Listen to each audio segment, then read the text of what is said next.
we're talking here, we're talking about Israel. We're talking about Israeli agents, and I call them dual citizens here. Anybody that's a dual citizen should be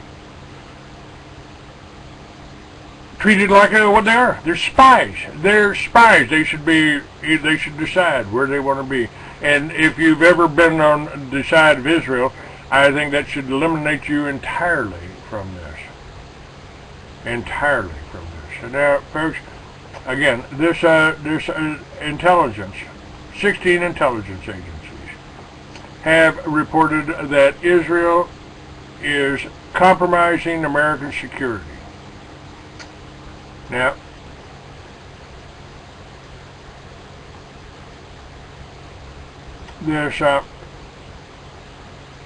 this report was commissioned by the U.S. intelligence agencies, endorsed by General Martin Dempsey, the courageous chairman of the Joint Chiefs. Let that be the guide and impetus for our efforts. And remember, friends, if we wait and delay until January 20th, 2013, it may be too late. A man who serves a foreign power and has a lifelong history of subversion and sabotage of America's foreign and domestic policy may on this day be making his inaugural address in Washington, D.C. If that tragic and unfortunate event were to occur, and our nation will be in deep and dire trouble. Blood, war, and disintegration of America by traitors to our flag will be at hand. Then, Tex Maher says, you and I will become as the Palestinians are today. We shall be slaves of a cruel and heartless nation, people, psychopaths, who actually believe the satanic lie that they are men gods, while you and I, they teach, are but goyim, cattle, fit for destruction. Folks, that is what's happening. Now, the Foreign Policy Journal says Congresswoman Ilya Ross-Layton will have her hands full as she makes the political and social rounds at this month's Republican National Convention. Ilyana is the only female committee chair in the House of Representatives and arguably Israel's most ardent agent. She is a constant thorn in the Obama administration's side, regularly castigating the president for playing political games with U.S. foreign policy and being soft on Iran, and undermining the legitimacy of Israel. Ross-Layton is a congressional cheerleader also for her Jewish voters in Florida, key battleground in the rapidly approaching U.S.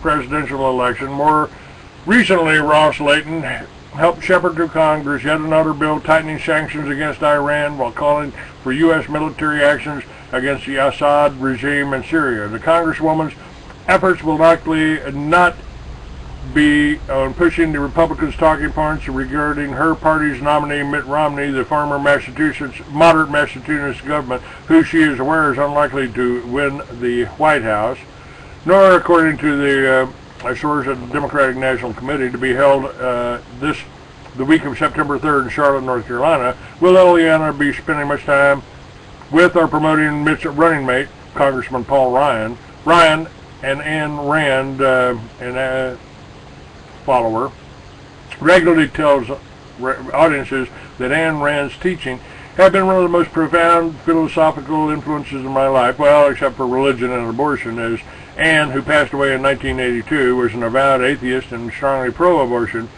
the opposite of what Ryan tells audiences he is. You see what they're doing, right? Now Layton is running for Obama. Folks, Obama, if we have Obama for the next 4 years, you've lost this country. You've got a communist change agent that has been put in, and they knew Obama was a change agent. We were told before he ever ran for office that he was he was trained in the communist. Yeah, well, yeah, I think he was in Afghanistan in the 80s. Yes. He was working with Osama bin Laden and all them guys. And with the CIA at the time, and most people think the CIA is American, but no, it works for the company, and most people don't understand that the company is London, the London Financial District, or the Crown. The same with Mossad and KGB, at least what used to be KGB, and MI6, It's the global economic empire. It's the true capital of the world, and they own you and I, and they think that we are just their cattle, to be culled at will, to be driven at will, to be, serviced at will. Anyway. Now, folks, this study we're talking about in this thing, preparing for a post-Israel Middle East. This is an 82 report page analysis prepared by 16 intelligence agencies that concludes that the American national interest is fundamentally at odds with that of Zionist Israel. The authors conclude that Israel is currently the greatest threat to U.S. national interests because of its nature, and the actions prevent normal U.S. relations with Arab and Muslim countries and to a growing degree the wider international community. So who are you going to vote for? You're going to vote for Romney, who's controlled by Israel, or Obama, who is trying to turn it into a Muslim country? They're putting Muslims and Christians. They're trying to start a new crusade. They're trying to push the Christians into this, and the Christians are listening to the Jews because, they're the chosen people. And Congress is refusing to impeach admitted criminals. Holder and Geithner and stuff. So I think we need to. And they're refusing to impeach an imposter, somebody that admits he was born, publicly admits he was born in Kenya. Yes, and even if that wasn't true, the other research shows that his father is still undocumented, which means his citizenship status is still undocumented. Where he cannot be confirmed as a natural-born citizen. He got college funds to go to college to Columbia. Yeah, he said he was a foreign student. Documents was in Indonesia. Said he revoked any American citizenship he had, and then when he returned, there's no records of him being renaturalized, which would not have reinstated his any natural-born citizen. Then he would have been a naturalized citizen, which is different. The legal terms are different. Besides, his mom was too young to beget technically a natural-born citizen. And also, Hawaii has not been a state long enough to beget a natural-born citizen. There's so many things that are wrong here. Obama's from one of these Tory families.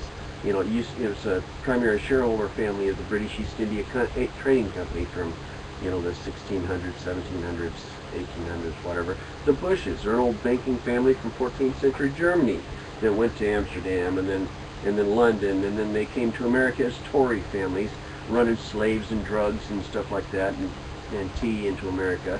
And it was the British East India Trading Company tea that we dumped in the harbor. East India or West India? It was British East India Trading Company. Okay. I wasn't pronouncing it correctly here, but yeah.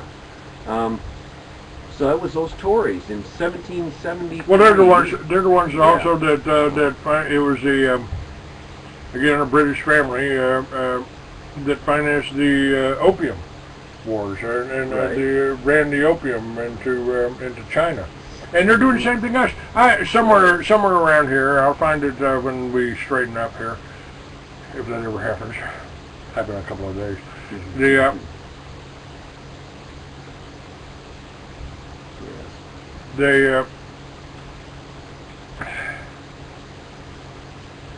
got these idiots here. That's all right. Here we go. They're just out there to try to confuse the issue. Now, again, what if we have? This is why I've had people tell me, Farrell, since you were out there in Bingham, Clay, you just do so much better if you wouldn't talk about the Jews and if you wouldn't talk about marijuana. Let's see, it's on the ballot in 16 states. You got a presidential candidate that says we should legalize it. Is telling you exactly what I told you. I've been telling you for 40 years. When I wrote my novels about pot being legal, hemp being grown, 40 years ago. We got a presidential candidate, and here we've got 16 intelligence agencies telling you that I've been right in talking about the Yeah. Jewish control, the dual citizens for the year. Oh, Clay, you could just do something. I was forbidden. I went to a meeting to talk about my book, which I have back in stock this week. My book. Well, the modern state of Israel, I'm not talking about the people or anything, the state of Israel was created specifically to be a thorn in the side of the Arab nations. It's economic warfare. It's just like these old trading companies have been doing for centuries, and these families have been doing for millennia. It's economic warfare. They're trying to bring the Muslim banking, the Muslim nations, their banking system, economic system, is a non-usurious system. It is it's a duty-fee system, and the Arabs, that borrow money for a fee and stuff like that.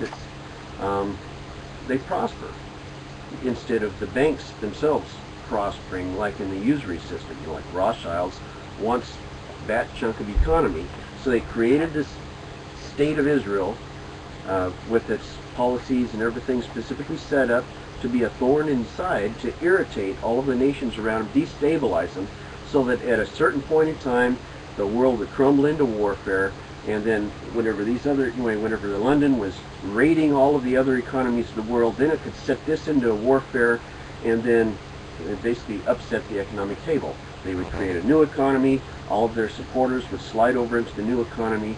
The old economy would go bankrupt. All their enemies would get buried in that new, in the old economy, and then they would step forward in this new economy, basically taking control of the areas of the world that haven't collapsed. That's what these people have been doing for millennia. Yep. They've constantly been doing it. They did it with the old Roman Empire, the Sumerian Empire, with, Athens and Troy. That was the first of the great wars. That was an economic war. The oligarchical elite of Athens, they wanted to monopolize the trade in the Mediterranean, so they went to war with Troy. And then the exiled fleet of Troy had to go off and start a colony in Ireland, or Scotland, modern day Edinburgh, basically. Farrell, you've been in the Patriot movement as long as I have, and certainly got your share of bruises, dog bites, Stuff, few here things. and there, but yeah. But what do you see happening now? You're on the internet. You're aware. You're doing these truth seeker meetings, so you're aware of everything that's going on. I was excited about getting with truth seekers here, because if we don't have a group to work with, and we don't have people that are working that are going out there and basically passing on this information. We need people going out and saying, "Hey, have you heard Clay Douglas? He's talking about the report for the 16 agencies here today. This is an important show, man. This shows that we're not being anti-Semitic. This is a label. This is a trick we use. This is a trick we use to, we just call somebody anti-Semitic, or you're a Holocaust denier, or something like that. This is we've got to overcome the emotional thing. We've got to. It's a contest of wits. We've got to be smart. We can't fall for these little labels and stuff up front. You've got to talk is cheap, action counts. You've got to hold people accountable for their actions. Matter of fact, if my thing on the Jew is there's so many groups of people that fit into that label that actually it's not even. I don't like to use the word Jew, because there's the Old Testament Hebrews, that are sometimes called Jew, and then there's only the members of the tribe of Judah that are sometimes called Jews, and then there's the Pharisees, the sons of Esau from Edom, that are sometimes called Jews, and then there's the Khazarian people that the Khazarian converts. Actually, the Pharisees were following the Babylonian Talmud, and then there was a softer version of that called the Jerusalem Talmud, and the followers of the Talmuds. Some people call them Jews, but that's also another group. And then the Khazarians, that was what's called the Pale of Russia, the South Central Russia around Black Sea, Caspian. How about anyway, how about just calling them Morlocks or something, you know? and stuff. So the label, and then over all the centuries, especially with us moving around a whole bunch, then there's been a bunch of different interbreeding things. Now I know some people from strong Tory families that are very loving people. They are not psychopaths. Like, in other words, even from these Tory families and these inbred or hyperbred bloodlines, occasionally you'll still get someone that have love in their heart. They'll refuse to follow the family tradition. And so with me, that's a story of the tares and the wheat. You know, you can't just go around blaming people because they look this way or they look that way. And so myself, instead of just declaring someone as being such and such or a Jew or something like that, I say, okay, you've got to look at the individual. You'll know them by their fruits. That's what Christ was saying it, and scientifically, technically, everything, you know them by their fruits. You've got to look at the individual. You know, talk is cheap. What do they do? Action counts. Well, you know, every time I've had Jews come into meetings and disrupted and tried to tear it down because we were talking about Israel, or come on, Israel's got over 300, 400 nuclear weapons, and now they got deliveries. They got submarines. They bought submarines from Germany to deliver them. But if you look behind Israel, I never let you finish making the point there. I jumped in. If you look behind Israel, you see Tony Blair. Today, Tony Blair is giving orders to Netanyahu. He's giving orders to Obama and telling Obama and Netanyahu to get together and work out the details of their plans that Blair is telling them to do. So you've got Blair behind him trying to drive both of them to start this big major war.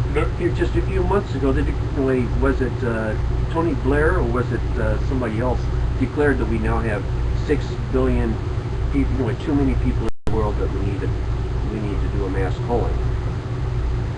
That's written in stone. Yeah, so that's written in stone on the Georgia Guidestones that they got to reduce population to a manageable 500 million. Right. And so that would be 499 million slaves and 1 million elitists sitting behind the fences and the. So then they basically started giving Netanyahu and Obama orders to start a big war in the Middle East. The thing is you've got a lot of people, even in Israel, some of the intelligence. What was it there? One of the Israeli intelligence agencies warned Netanyahu not to be overeager to start some kind of a war. Well, that's the same man that issued this report, that authorized us issuing this report. To the Joint Chiefs of Staff, Dempsey. Yes, well, you've got American generals speaking out in the American public, both retired and at some active duty, speaking directly to the American people. Dempsey is active duty. He's the Joint Chiefs of Staff, and he's telling you that Israel is a threat, a bigger threat to us than any Muslim country out there, than any other country out there, than China, than Israel, than Russia. You know, if we don't need to be fighting with the Chinese, and we damn sure don't need to be fighting the Russians. The Russians are the same people. What if a nuke is set off somewhere, whether it's in one of our cities or if it's dropped a half a mile deep in the ocean to create a wave to take out the East Coast, for example, and then they blame it on Iran? All of this stuff is very possible. And if we don't understand that this is what they intend to do. This is what they've always done. Well, look in the history. All of the false flags. 9/11 was a false flag. Of course it was. First of all, you had all of the $2.3 trillion audit that was starting that morning in the Pentagon. The exact room that audit data was in was blown up. They say by a 60-ton airliner slammed into the building. There was 60 tons of scrap metal. There weren't any. Plus, if you look at the photographs, you'll see you'll see cars was parked right next to the building that they're not shredded, by 400-mile-an-hour scrap metal ripping them to shreds. Small hole No, from a they were missile just- going in. It was a missile. Yeah, It was a cruise they were missile. just sitting right there, and the only damage they had was heat damage. So the cars were parked right next to it. Okay, that's the Pentagon. Okay, the World Trade Center 1 had a gold depositories in the basement. It was, a lot of people claim it was the biggest one in the world. And so the gold in there, the $163 billion in gold was in the gold repository. And it was removed just within an hour or so before the first aircraft slammed into the building. And then of all that gold, it was removed from that, and the vault was filled with thermite and was later melted down, and then that was that big pools of molten lava or molten steel rolling around in the basement. They said it looked like a foundry down there for 3 weeks afterwards. But of all of the gold that was in there, they only found $200-something million worth of gold. Yeah, that's a lot of difference between, say, 200 billion and 200 million. You know, there's anyway. So. And there was one Israeli airliner that was allowed to leave when all other airlines had been shut down. Stuff. Yeah, what I think happened was Evergreen Aviation revived a couple of boneyard aircraft out of Arizona, was robotized, and that morning during exercises, it was shuttled from private contract air traffic control towers into the area. Two commercial airliners that were not scheduled to take off that morning did, and they flew around for a short period and landed in Cincinnati and let off their cargo of people at the airport. And then there was a general call for everybody to vacate the airport on foot. And then the cargo planes, those two cargo, the groups of passengers from those planes left on foot the airport, along with everybody else that walked off the airport. Taxis were not even allowed to take people off. They didn't want any records, evidently, of anyone that left the airport. So everybody left on foot. Okay, but anyway, before those aircraft landed, I think the boneyard aircraft replaced the two aircraft that landed, and then ended up slamming into towers. Those also could have been remote control, because Dov Zakheim, who was one of the engineers and who was the comptroller of the Pentagon when they lost $2.6 trillion that they couldn't account for right before, the day before 9/11. I believe that's when Rumsfeld had his meeting, and said Dov Zakheim was looking into it, but he took over a company that built remote control aircraft. He was involved with a company that built remote control devices for airliners. Right. Now the 93 that was shot down over Pennsylvania, I read an article in the Air Force Times where they were decorating the North Dakota National Guard pilots for their, for their exceptional duty. They received medals of commendation for their exceptional duty in shooting down the airliner. Now the general. That was the one that was supposed to hit building number 7? Well, let's see. That one, I believe the Pennsylvania plane was bound either for the Congressional Building or for Camp David. They were both in line of the flight path of that. And so if it would have hit the Congressional Building, then hey, Baby Bush would have had his Reichstag. If it had hit the building number 7, then they would have had the reason to... but they had to go ahead, but because it got shot down, they had to go ahead and do it. Well, that's Possibly. possible Anyway. too. If it changed its flight path and swooped back towards 7. All right, we're out of time here, folks. And by the way, just let me give you a heads up. I will be doing the Truth Seekers at Hills Cafe, 4700 Congress, Friday night, tomorrow night. I'm sorry, Friday night. Tomorrow's Thursday. And we'll be speaking at the Brave New Books with all of my books in stock on October 19th. Talking about how do you fight evil without becoming evil. All right. Thank you, folks.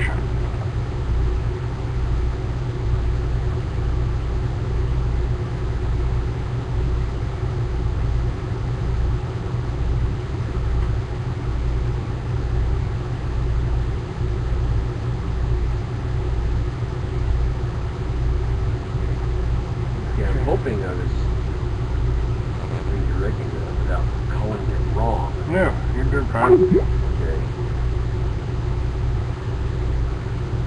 I got here?